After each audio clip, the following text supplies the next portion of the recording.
A milestone birthday. Feels like heading for a tunnel. Unpredictable. Enticing.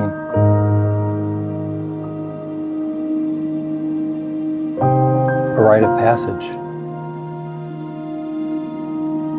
to the unknown. Next.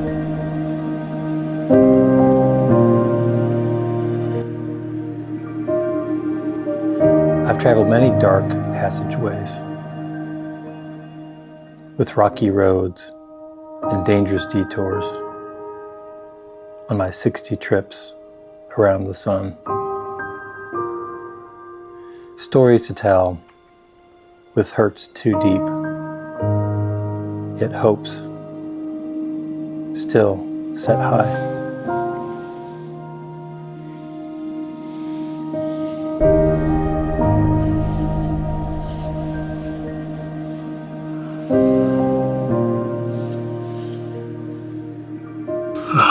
To start my 60th today. It's 6 a.m. right now.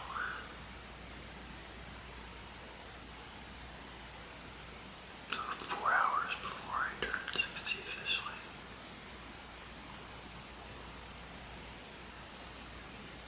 Beginning of my cinematic 60th. Good morning.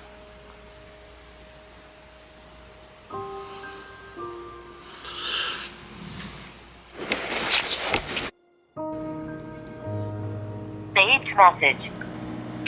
Happy birthday! I hope you're up and having a big fat breakfast.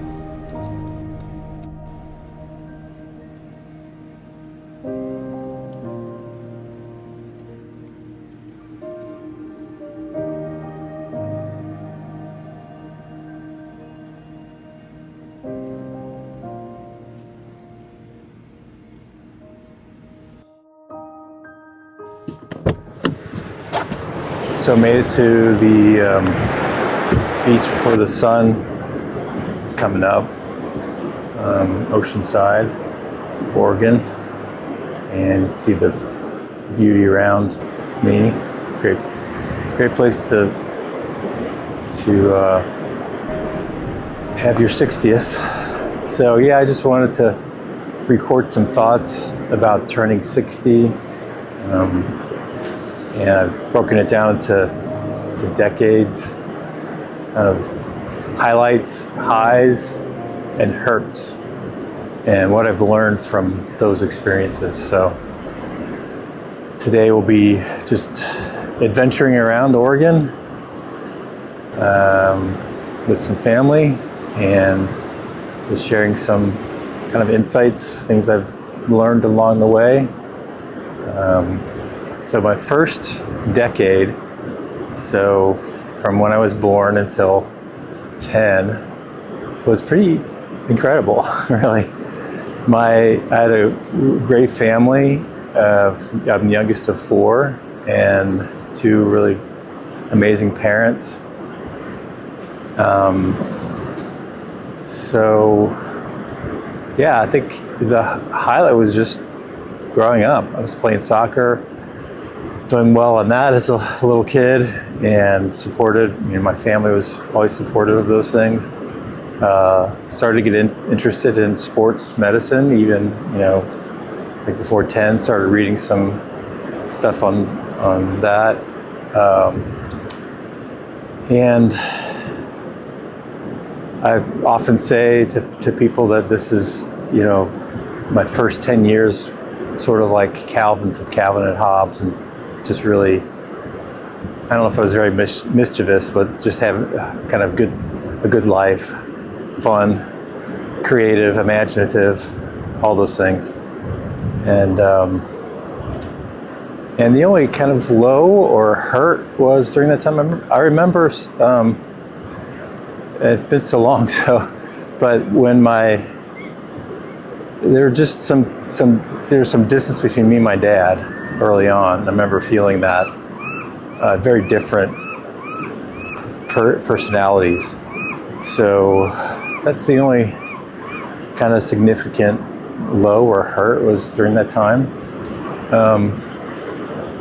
And what I learned from that, I think, looking back, I didn't think this at the time, but that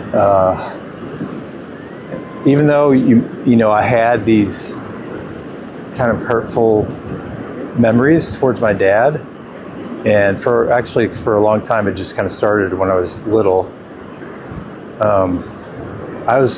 We were able to get past that, and it was even hard for me to remember kind of those times or those hurtful memories. Now, 50 years later, so yeah, I think those are some of the things I think about when I'm thinking about those first 10 years.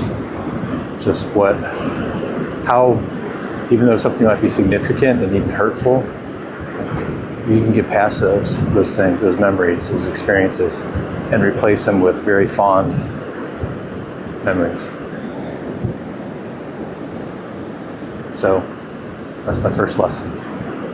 Just gonna walk the beach a little bit, record some stuff, and then head back for breakfast with my family and heading down the coast for the rest of the day.